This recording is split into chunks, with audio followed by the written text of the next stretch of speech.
Mes parents voulaient pas que je quitte mon job parce que t'es noir, t'es dans une position directeur commercial dans le luxe, tu te rends pas compte.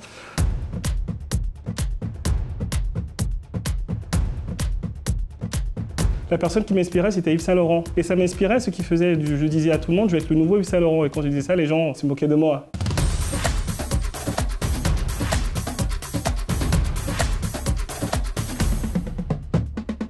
J'étais dans cette boutique et la dame me dit « Achetez ce chapeau il va changer votre vie ». J'ai dit « Mais comment un chapeau peut changer une vie? N'importe quoi, un chapeau va pas changer ma vie ».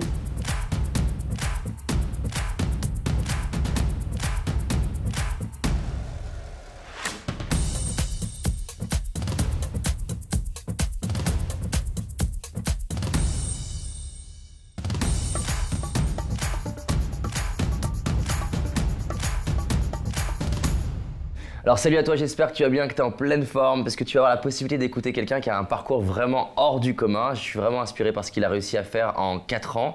Il a participé au séminaire Libéraux de potentiel il y a 4 ans et il a plusieurs projets en même temps. C'est super inspirant. Si tu as envie de t'autoriser à réaliser tes rêves, c'est la bonne personne. Écoute Steve avec moi. Ça va Steve? Ça va et toi David? Merci. Avec plaisir, c'est vraiment cool pour moi que les personnes qui me suivent puissent se dire ok, c'est pas juste David qui change sa vie. Il y a des personnes comme toi Steve qui le font et en plus dans un univers qui je suis sûr va inspirer plein de personnes. Toi, il y a une forte dimension artistique dans ce que tu fais. Voilà, raconte-nous un petit peu comment on s'est rencontrés, ce que tu fais aujourd'hui et voilà, je te laisse un peu parler, je te poserai des questions. Comment on s'est rencontrés? En fait, on s'est rencontrés il y a 4 ans. Je te connaissais pas du tout. J'ai des amis qui avaient une place. En fait, il manquait, je crois que c'était un pack de 5 à l'époque, je crois. Et il manquait une place pour que ça soit moins cher pour qu'on puisse assister à ton séminaire. Donc du coup, ils m'ont demandé si ça m'intéressait. Je me suis dit pourquoi pas. Enfin, c'est on sait jamais quoi. Voilà, on sait jamais. C'est l'occasion d'être avec des potes et de passer un bon moment. Ce qui s'est passé, c'est que j'ai pris une claque quand je suis venu. Parce que je te connaissais pas, enfin, l'énergie que tu dégageais aussi, ça m'a beaucoup inspiré. Et j'ai signé pour faire un séminaire de 3 jours ensuite avec toi. Et j'étais le seul des 5 à signer pour faire ce séminaire parce que du coup, tu m'as beaucoup inspiré. Ton histoire m'a inspiré, ce que tu as dit m'a inspiré. Qu'est-ce qui t'a inspiré le plus dans le séminaire? Pour la petite histoire, moi je suis né au Bénin, je suis venu en France à 14 ans. Et je suis venu en France au début, c'était pour jouer au football. Ça s'est pas fait parce qu'en fait, on m'a décelé une maladie qui s'appelle HLA-B27. Donc c'est la spondylarthrite ankylosante et ça touche les articulations. D'accord. Donc je viens, je fais des tests pour jouer. En fait, on me dit à mes parents, votre fils il pourra plus jouer. En fait, il marchera plus du tout de votre fils. Et pendant 2 ans, je suis resté en fait à la clinique Moulin de Viry. Pendant 2 ans, je suis resté dans l'incapacité de marcher, je ne pouvais plus marcher du tout. Donc j'ai mon rêve qui a été brisé, en fait, mais la chose, c'est que mon père, depuis tout petit, il me dit, en fait, n'écoute pas ce qu'il te dit, c'est leur réalité à eux, c'est pas ma réalité à moi, c'est pas ta réalité. Crois que tu peux marcher, visualise-le et ça va arriver. Donc en fait, vu que mon père, ma mère aussi me disait que j'allais marcher, moi, dans ma tête, c'était des bêtises. Et donc du coup, je me suis efforcé, je suis tombé plusieurs fois.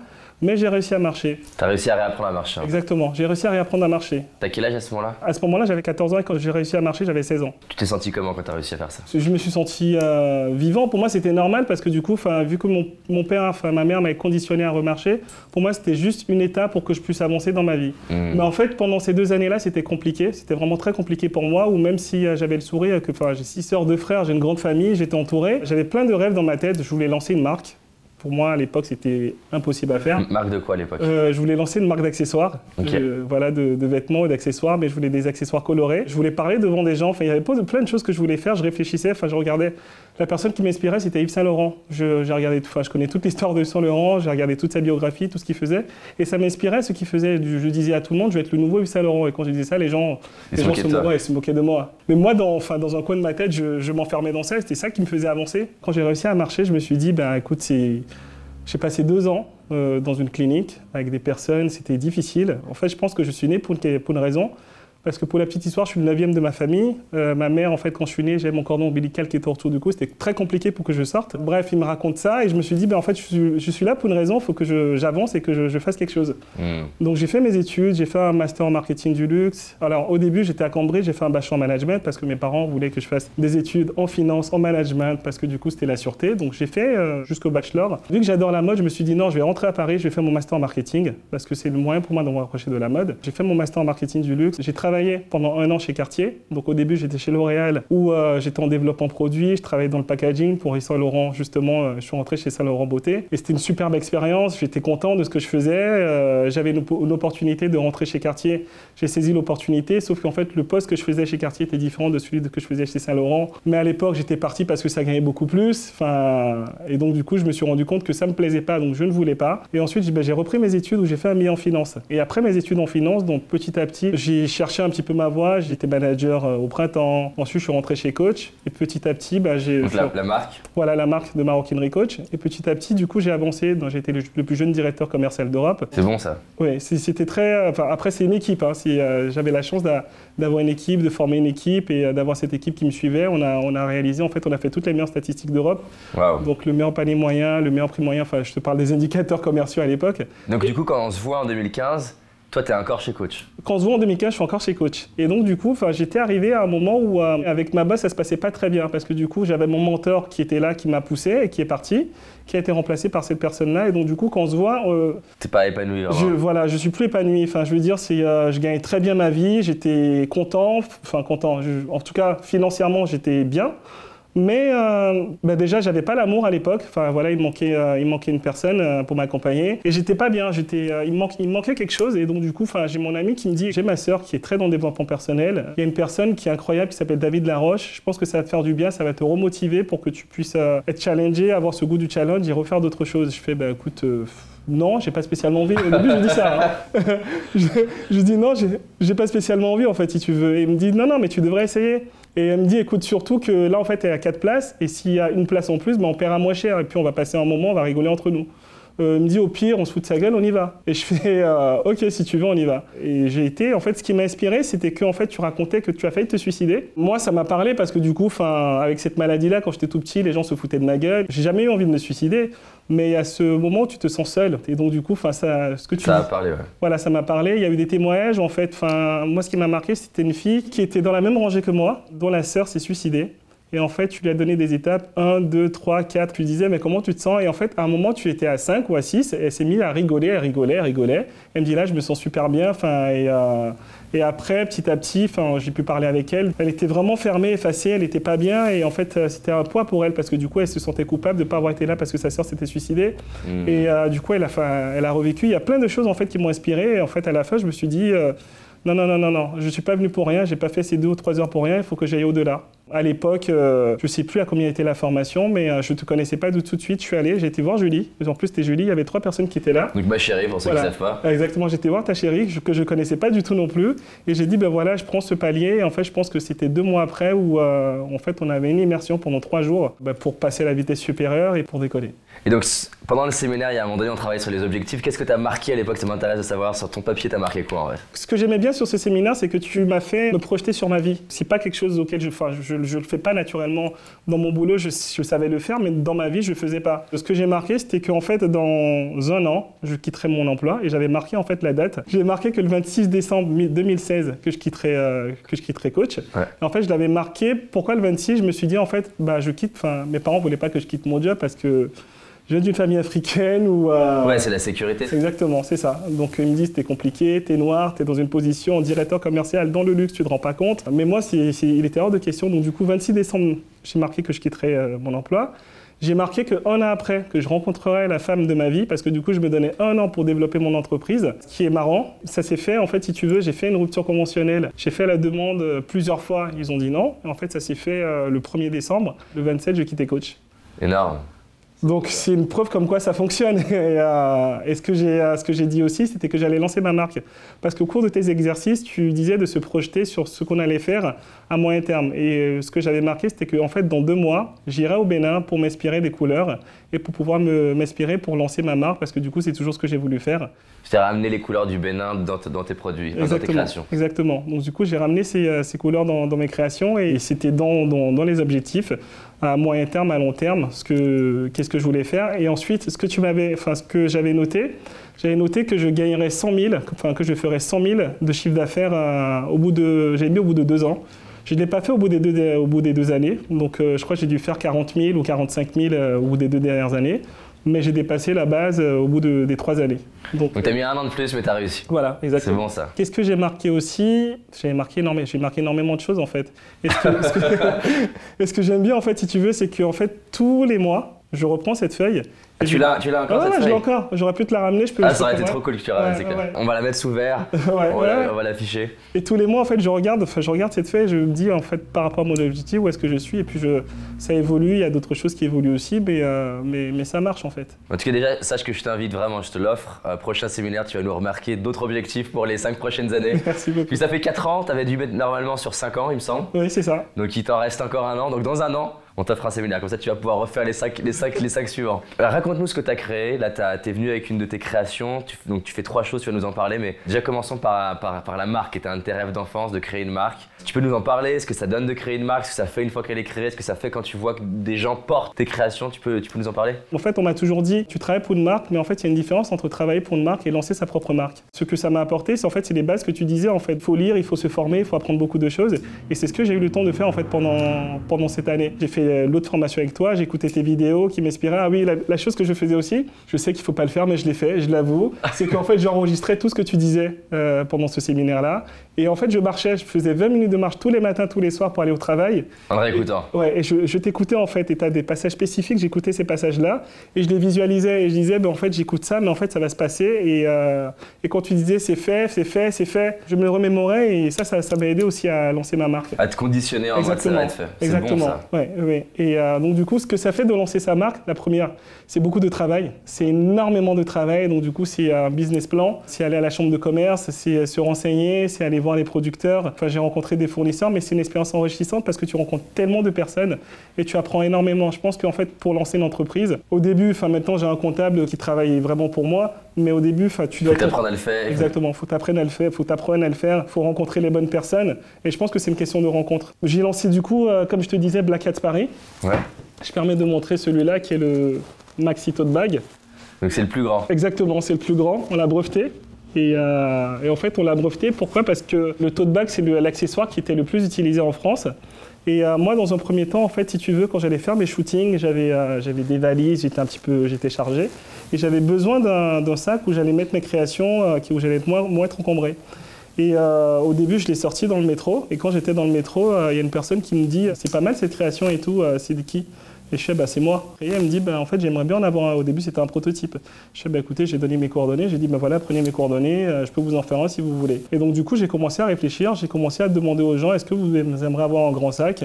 Et aujourd'hui, ce sac-là, il fonctionne bien parce qu'en fait, tu as les étudiants ou les personnes qui vont faire leur lessive, ils mettent toutes leurs affaires dedans. Okay. Tu as les mamans qui mettent toutes les affaires dedans. Tu as des personnes qui Donc tu peux aller faire ta lessive en étant stylé maintenant. Exactement, c'est ça. Tu peux faire ta lessive en étant stylé, tu peux te balader en étant stylé. Tu as des personnes qui utilisent juste pour la mode et tu as des mamans qui ont leur lingette, parce qu'à l'intérieur, il y a des poches. Je dirais que pour créer une marque, c'est quelques milliers d'euros. En fait, je pense qu'on n'a pas besoin de mettre énormément de fonds. Bien sûr, il y a des coûts de prototypage. Mais après, en fait, c'est surtout prendre le temps. Moi, j'ai fait des erreurs à l'époque. Au début, moi, quand j'ai lancé ma marque, j'ai investi tout de suite 20 000 euros dedans. Donc, okay. 20 000 euros que j'avais pour faire des prototypes. Et en fait, la première année, j'ai investi au total 50 000 euros. Mais aujourd'hui, si c'était à refaire, ça ne serait pas du tout ça. Et c'est pour ça qu'aujourd'hui, je conseille des personnes dans la communication digitale. Tu leur évites de perdre 50 000 euros. Exactement. Je leur évite de perdre 50 000 euros parce que c'est l'erreur que j'ai faite. Et en fait, tout simplement, il faut se renseigner. Il y a la Fédération française du prêt-à-porter. Dans la fédération, tu as une liste de prototypistes, tu as une liste de personnes, de distributeurs que tu peux rencontrer pour pouvoir lancer ta marque. Donc, je dirais aujourd'hui, allez, avec 4-5 000 euros, on peut lancer une marque. Après, selon les fonds, en fait, je pense qu'il faut se focaliser sur quelque chose. Il y a une chose qui est très importante, je pense que c'est la communication. Il y a la communication, il y a le réseau, il y a aujourd'hui Instagram. Tu as créé un compte Instagram qui marche bien? Exactement. C'est quoi ton secret pour avoir un compte Instagram qui marche bien? En fait, mon secret, c'est en partie toi aussi, mon secret pour avoir un compte qui fonctionne bien. Je suis sur Instagram depuis 7 ans. Tu es le premier utilisateur d'Instagram, en fait. je suis l'un des premiers, je ne suis pas le premier, mais peut-être l'un des premiers en France. Et en fait, à l'époque, c'était aussi par hasard. bizarre, je partageais des photos d'architecture parce que j'adore prendre des photos d'architecture. L'histoire, c'est qu'en fait, c'était après que j'ai pu te rencontrer. Je n'osais pas parler de mon histoire. C'est pas que j'avais honte, mais j'étais pas à l'aise de parler de mon histoire parce que du coup, j'ai 2 prothèses de hanche. J'ai pas marché pendant 2 années, donc les gens, des fois, ils me voient quand il fait froid, je peux boiter un petit peu. Ils peuvent penser que je suis bourré ou quoi, ils comprennent pas. Donc, j'osais pas en fait parler de mon histoire. Et en fait, je suis rentré dans une boutique. Et dans cette boutique, il y avait un chapeau, c'est pas celui-là, mais qui s'apparente à celui-là. Et en fait, j'étais avec mon meilleur ami et ce chapeau, j'ai eu un coup de cœur pour le chapeau. Et en fait, c'est vrai que j'ai fait des formations de styliste, de relooking, et selon la morphologie, selon tes complexes, il faut mettre un accent sur une partie plutôt que l'autre pour rehausser cette partie. Donc du coup, typiquement, si en fait, tu as des jambes qui sont très très très fines, tu vas mettre plutôt l'accent sur ton bassin pour que les gens regardent plus ton bassin que tes jambes. Ou sinon, tu vas porter des pantalons qui seront un peu plus larges. Mais voilà, il y a des techniques pour être à l'aise dans sa silhouette. Et en fait, si tu veux, moi, ma technique, c'était plutôt de prendre ce chapeau-là, parce que du coup, l'attention serait portée sur mon chapeau. Et pas sur les jambes. Exactement, pas sur mes jambes. Tu les fais regarder le plus haut possible. Exactement. Donc c'était ça l'idée, et c'était pas du tout pour lancer un compte Instagram. Et en fait, le truc, c'est que j'étais célibataire, j'avais pas confiance en moi. Quand j'ai dragué les filles, c'était une catastrophe. Et en fait, le soir, je vais dîner avec mon ami, et donc du coup, on va dans un restaurant, et je sens quelque chose de différent. Il y a des gens qui me regardent, qui viennent me parler, il y a des filles qui viennent essayer mon chapeau, et je me dis, il y a un truc bizarre, je comprends pas. Et à l'époque, ma génération ne portait pas des chapeaux, c'était plutôt des casquettes. Et j'étais l'une des premières personnes à porter un chapeau comme ceci. Donc j'ai passé une très bonne soirée, c'était génial, j'ai pris plein de numéros, c'était cool. La solution là aujourd'hui que tu es en train de dire, si tu veux avoir une nana, c'est d'acheter un chapeau là maintenant. Non, ça aurait pu être ça. Tu en vends des chapeaux? Oui, j'en vends des chapeaux, oui. Tu le vends à des mecs en disant voilà, ça a été la clé pour moi, ça le sera pour toi aussi. Alors moi, la solution que je dis, c'est qu'en fait, c'est pas le chapeau, mais c'est surtout un objet ou une partie de ton histoire. Qui te fait te sentir différemment. Qui te fait te sentir différemment, qui fait que tu gardes confiance en toi. C'est clair. Donc j'étais dans cette boutique et la dame me dit « Achetez ce chapeau il va changer votre vie ». Je dis « Mais comment un chapeau peut changer une vie? N'importe quoi, un chapeau va pas changer ma vie ». Mais mon ami me dit « Non mais vraiment, il va vraiment très bien le chapeau, tu devrais l'acheter ». Et donc du coup, le chapeau il coûtait en fait à l'époque 350 €. Okay. Et quand je l'avais acheté, je devais avoir 200 ou 220 € sur mon compte bancaire à l'époque. Et je sais mais je vais pas me mettre à découvert pour acheter un chapeau quand même, non, il est hors de question. Et mon ami me dit « Non mais franchement, achète-le ». Il est beau. Donc je me suis laissé tenter, du coup j'ai fait un découvert, ce que je déteste faire, et du coup j'ai acheté le chapeau. Et progressivement en fait, mon ami il est photographe, il m'a pris en photo, j'étais sur mon téléphone la tête baissée, et en fait si tu veux, la photo j'ai mis sur Instagram, et au début quand je mettais des photos, j'avais 50, 60 likes, et cette photo en fait elle a eu un buzz où en fait il y a eu 1000 likes, et il y a eu énormément de commentaires. Et le lendemain, je reposte une photo de moi, sans mon chapeau, mais avec mon visage, flop. Ça fonctionne pas. Donc du coup, je fais OK. Je reposte ensuite, le jour d'après, une autre photo avec le chapeau, et ça fonctionne. Et en fait, si tu veux, au début, comment ça fonctionnait, c'est que j'avais la tête baissée, on ne voyait pas mon visage. J'avais des citations où je disais de suivre son instinct, de faire ce qu'on voulait dans la vie, je donnais des conseils. Et il y a une communauté du chapeau qui s'est créée, où des gens avaient la tête baissée, qui disaient en fait, qu'ils se reconnaissaient dans ce chapeau, ils ne savaient pas si c'était un homme ou une femme. Et c'est comme ça que... Ça crée un mouvement, en fait. Exactement, ça crée un mouvement, et c'est comme ça que mon compte Instagram, il a pris. Et du coup, j'avais changé de nom à l'époque, je m'appelais The Black with the Black Hat. D'où le fait qu'il y ait Black Hat sur tes créations. D'où le fait qu'il y ait Black Hats Paris sur mes inspirations, parce que du coup, ma communauté, je les appelais mes chapeaux noirs, mes Black Hats. Et aujourd'hui, du coup, tu continues de faire des photos un petit peu avec le chapeau. Comment il a évolué ton compte Instagram? Après, j'ai commencé à montrer mon visage, donc voilà. T'avais peur que ça redescende ou quoi? J'avais peur que ça redescende, mais je me suis préparé, avec le développement personnel, je me suis préparé en disant au pire, les personnes n'aiment pas le changement, au pire, qu'est-ce qui va m'arriver si ça ne fonctionne pas? Et puis je pense que c'est des exercices aussi qui font que je me suis dit, so what? Donc on va le faire, mais j'avais peur, c'est vrai que j'avais peur. Et du coup, je l'ai fait. C'est super intéressant là ce que tu viens de décrire, de dire, so what? Allez, je le fais, j'ai envie de le faire et on verra bien en fait. Exactement, c'est ça. Donc je fais au pire, je vais revenir sur l'ancien où j'aurais testé, je vais voir, en fait ça me coûterait rien. Ça a commencé à fonctionner, il y a eu la communauté. J'ai changé mon nom parce qu'en fait à chaque fois que j'allais à un événement, on m'appelait toujours The Black with the Black Hat ou Black Hat, ou quand je donnais mon prénom, on retenait que ce nom-là. C'était bien. Mais j'avais envie qu'on m'appelle Steve, tout simplement parce que mon prénom c'est Steve. Et être reconnu pour toi en fait. Exactement. Être reconnu pour moi et en fait continuer à véhiculer ce message-là. où il faut avoir confiance en soi, où en fait le chapeau, ça me suivra toute ma vie parce que ça m'a inspiré, ça m'a donné confiance en moi. Non, c'est fort, c'est un symbole. C'est pas la même chose de vendre des chapeaux quand c'est juste un chapeau et quand t'as une histoire comme la tienne où j'imagine ça t'inspire que des gens puissent acheter tes chapeaux et se dire si ça peut impacter leur vie, c'est génial quoi. Exactement, et moi c'est ce que je me mets dans la tête aussi, tu vois, c'est comme toi tu disais, c'est dans cette salle j'espérais juste une seule personne, c'est que j'ai rempli ma mission, j'ai gagné ma vie, et moi ce que je dis en fait c'est que si, pas forcément en chapeau, mais si en fait par rapport à l'histoire, par rapport au complexe, parce que du coup moi ça m'a complexé, Enfin, là j'en parle bien, mais c'était dur en fait. Et si je peux aider une personne en fait à se sentir bien, donc du coup c'est pour ça que moi je travaille sur le visuel, sur la communication. Et c'est pour ça du coup, ce que tu me disais tout à l'heure, là hors caméra, que tu prends du temps à écouter l'histoire de la personne et l'aider à qu'elle trouve un style qui est en accord avec son histoire et que ça devienne même un outil dans son marketing. En fait, tu as relié finalement, c'est ça que je trouve magnifique pour les gens qui nous écoutent, de vraiment... J'ai pas envie que les gens qui t'écoutent en disant « Ah, c'est génial pour lui », j'ai vraiment envie qu'ils puissent s'inspirer de ce que tu es en train de raconter. C'est qu'en gros, tu as pris ton histoire difficile dans ta vie et tu as réussi à en faire une force non seulement pour toi-même, mais en plus de ça pour les autres. C'est ça. Et c'est ça que j'aimerais vraiment que les personnes qui nous écoutent, elles comprennent ce truc-là. C'est-à-dire que les événements les plus difficiles de ta vie, ils peuvent se transformer en une ressource qui non seulement fait que tu es épanoui aujourd'hui, en plus de ça, fait que tu impactes des gens, peut-être des gens être plus heureux, tu as un sens. Et en plus de ça, c'est devenu un business. C'est-à-dire que si on résume, c'est énorme. C'est-à-dire que les trucs les plus durs de ta vie sont aujourd'hui finalement le pourquoi ton business il marche. Enfin, et c'est hyper intéressant de comprendre ça parce que souvent on est bloqué en mode j'ai un problème, c'est horrible, c'est dur.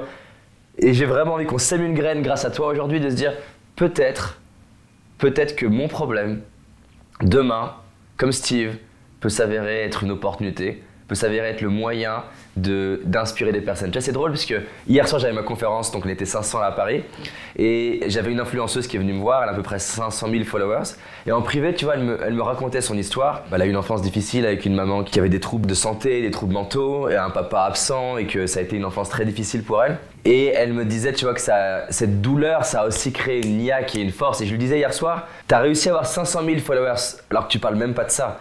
Si t'oses plus en parler, tu vas faire propulser ton Instagram à un autre niveau parce que les gens, ça va être au-delà, elle est dans la mode, un peu dans la beauté. T'as réussi à faire ça, mais si tu ouvres ton cœur et t'oses, comme tu viens de le faire là, être vulnérable et parler de ton histoire et de tes difficultés, tu vas toucher les gens et ça va être au-delà de la beauté, ça va être au-delà de l'art, tu vas transformer des vies.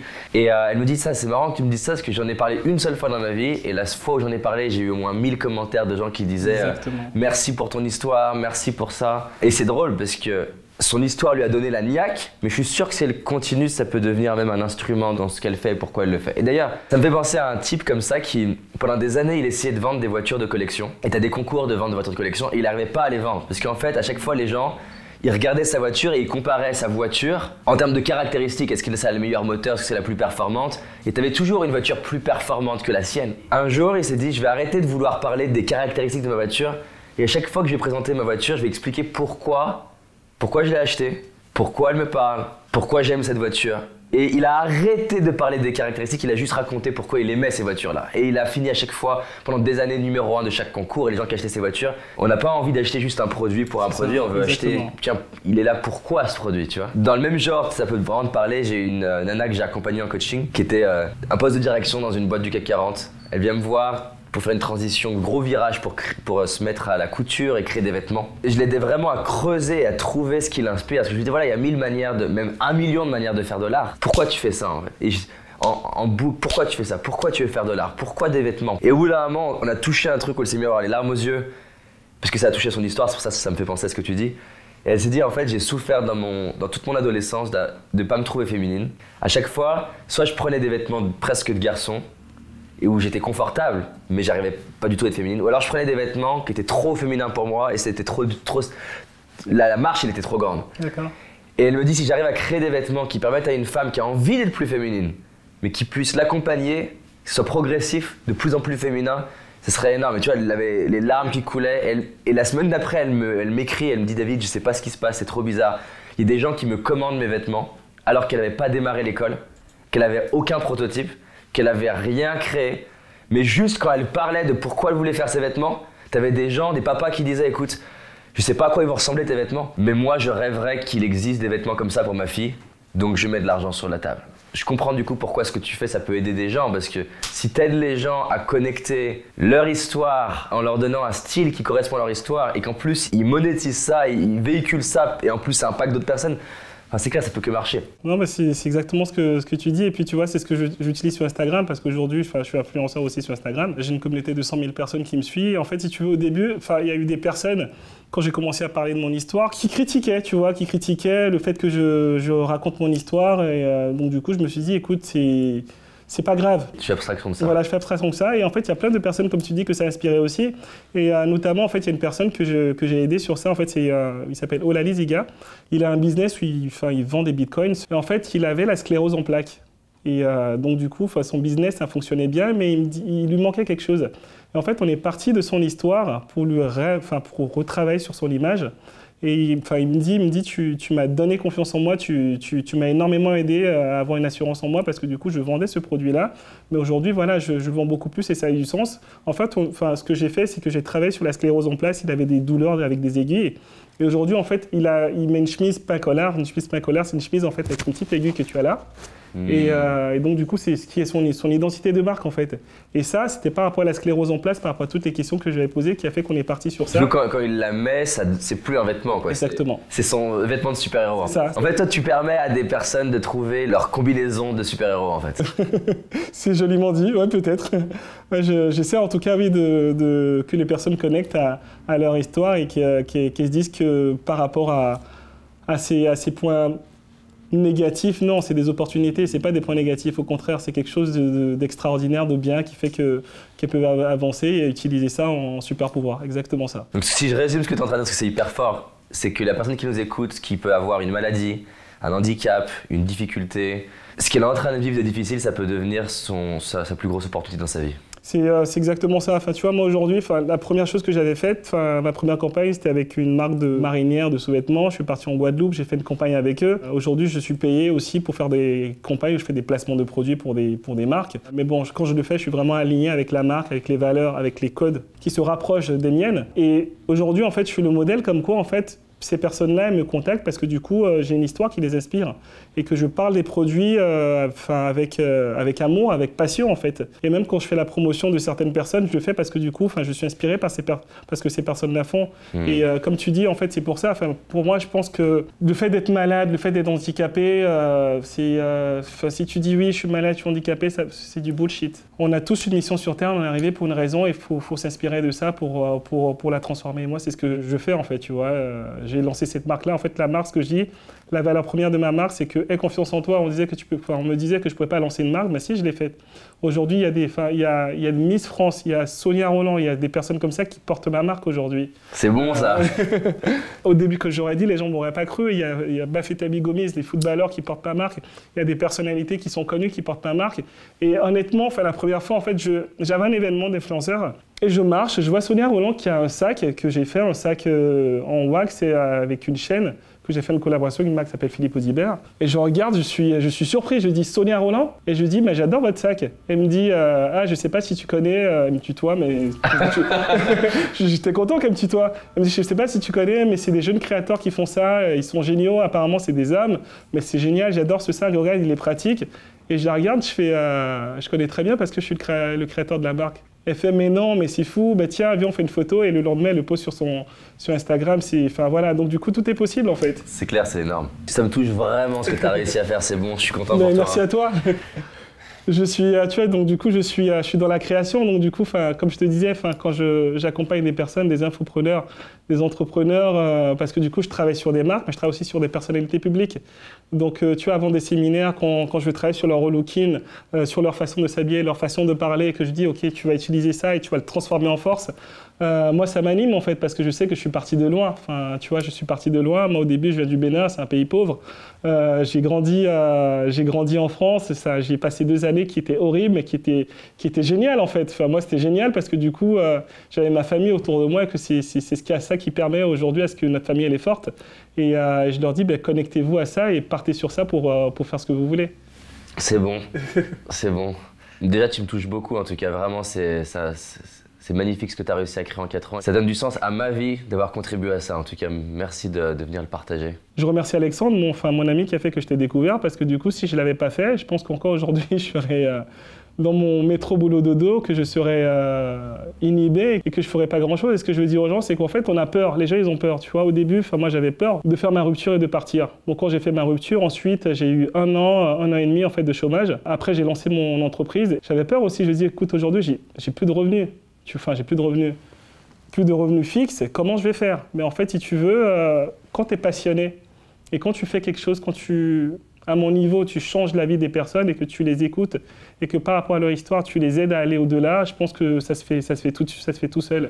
Et donc, ce que je veux dire aux gens, c'est qu'il faut sauter le pas, il faut y aller parce que c'est juste un bonheur après. C'est juste un bonheur parce que du coup, en fait, on trouve les ressources et on trouve les moyens si tu es animé par quelque chose, tu le fais. C'est moi qui te remercie parce que ça me permet de faire ça aujourd'hui. En fait, on va lancer une formation Instagram aussi. Parce que ce que je fais, grâce à Instagram, j'arrive à avoir des revenus passifs. Et en fait, si tu veux, moi, j'ai envie de dire aux personnes, si c'est compliqué pour toi, tu peux te créer un revenu passif grâce à Instagram aujourd'hui. Aujourd'hui, Instagram, c'est les Champs-Élysées pour moi. Tu vois, tu as juste à mettre ton produit, avoir le bon canal de communication sur lequel moi, je travaille. Et tu peux le faire, tu vois. Moi, je travaille avec des marques comme Givenchy Beauté.